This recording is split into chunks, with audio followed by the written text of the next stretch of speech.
বিসমিল্লাহির রহমানির রহিম। দয়াময় পরম দয়ালু আল্লাহর নামে। আসসালামু আলাইকুম। স্মার্ট সলিউশনের পক্ষ থেকে সবাইকে স্বাগতম। বন্ধুরা, আজকে আমাদের মাঝে একটা ল্যাপটপ আসছে। এক দোকানদার এসে দিয়ে গেছে। ল্যাপটপটা হচ্ছে SP15 মাদারবোর্ডটা। এটার পাওয়ার নাই। যখনই আমরা চার্জারটা লাগাইতেছি, চার্জারটা লাগাইলে আমাদের চার্জারটা ব্লিং করতেছে। আমি একটু দেখাই।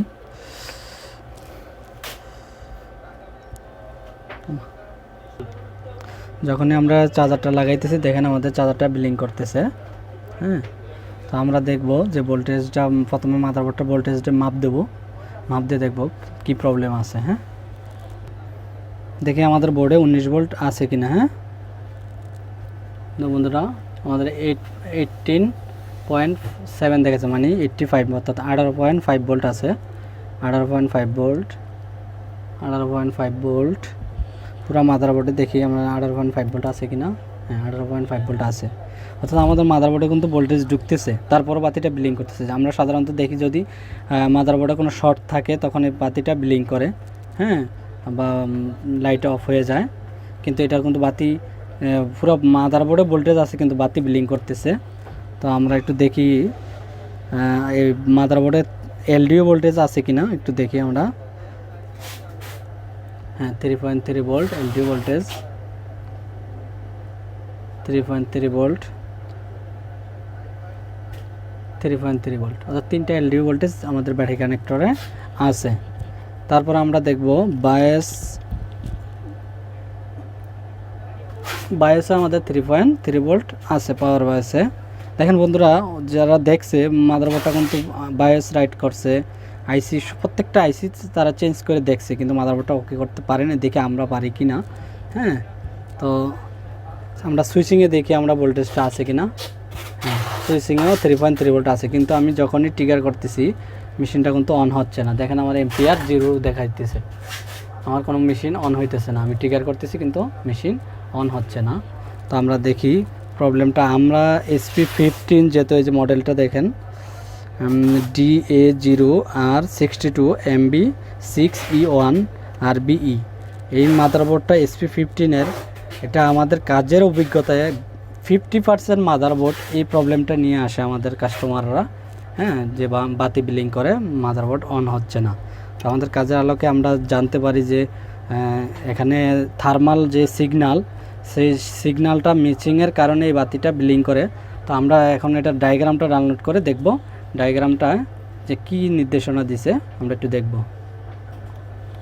তো বন্ধুরা, আমরা ডায়াগ্রামটা ওপেন করলাম। যে আমি যে বলছি যে থার্মাল যে মনিটর যে সিগন্যালটা, সেই সিগন্যালটা আমরা এখানে দেখতে পাচ্ছি যে আইউ টেম্পারেচার প্রোডাক্ট, অর্থাৎ আমাদের আইউতে একটা ভোল্টেজ যাবে।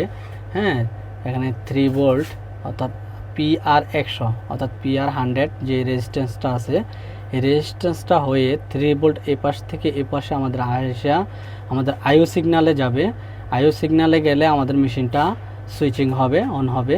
তো আমরা একটু দেখি আমাদের ভোল্টেজটা একুরেট যাচ্ছে কি না আইউতে, বাইনারি একটু আমরা দেখব।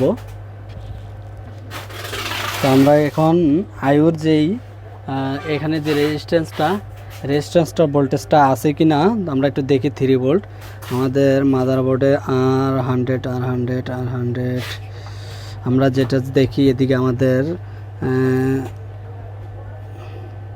দেখেন বন্ধুরা, C143 যে ক্যাপাসিটারটা C143, এর পাশাপাশি থাকবে R100 রেজিস্ট্যান্সটা।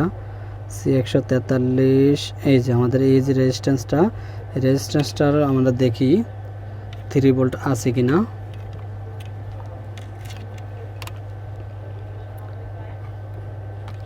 তো 3.3 ভোল্ট দেখাচ্ছে মিটারে, দেখেন 3.3 ভোল্ট এই পাশে দেখাইতেছে, অর্থাৎ এই পাশে যে 3.3 ভোল্ট, এই 3 ভোল্টটা আছে। আমরা দেখব এর অপর প্রান্তে 3.3 ভোল্টটা আছে কিনা। আমাদের এই অপর প্রান্তে কিন্তু 3.3 ভোল্ট নাই। দেখেন আমাদের এই অপর প্রান্তে 3.3 ভোল্ট নাই। তো এখানে 100K একটা রেজিস্ট্যান্স থাকে, আমরা একটু 100K একটা রেজিস্ট্যান্স লাগিয়ে দেখব। বা এখান থেকে যে সিগন্যালটা থাকবে, এখান থেকে সিগন্যালটা যাওয়ার পরে আইওতে আমাদের এই থার্মাল যদি আমি সার্চ দিই, এখানে লিখে আমাদের এখানে যে আয়ু আমাদের যে এই মাদারবোর্ডের যে আয়ুটা করছে এটা হচ্ছে 3940 QF A1, যে আমাদের আয়ু, এই যে আয়ুর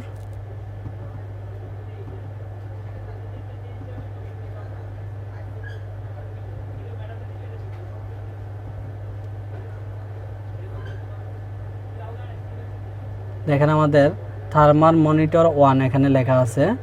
এখানে এই সিগন্যালটাতে আমাদের এই যে 102 নাম্বার পিনে আমাদের 3 ভোল্ট আসবে ওই রেজিস্ট্যান্সটা হয়ে, এবং আরও কয়েকটা থার্মাল সিগন্যাল আছে এখানে আমাদের, এই যে এখানে 3 ভোল্ট থাকবে। তো আমরা দেখি 102 নাম্বার যে পিনটা, 102 নাম্বার পিনে 3.3 ভোল্ট আছে কিনা। 97, 98, 99, 100, 1, 2। তো 102 নম্বরে দেখেন বন্ধুরা আমাদের কোনো কিন্তু 3.3 ভোল্ট নাই, 3.3 ভোল্ট আমাদের দেখাচ্ছে না।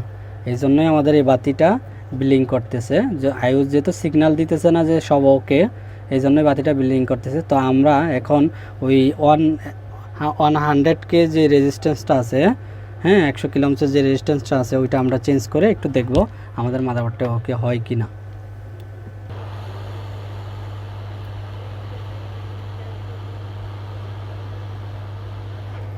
রেজিস্ট্যান্সটা আমরা এখন লাগাবো।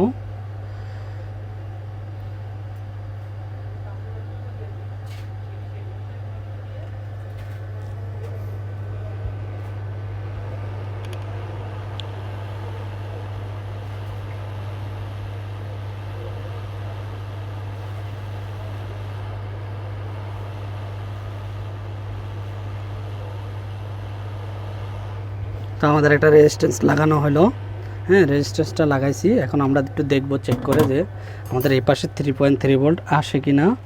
চার্জারটা লাগাবো।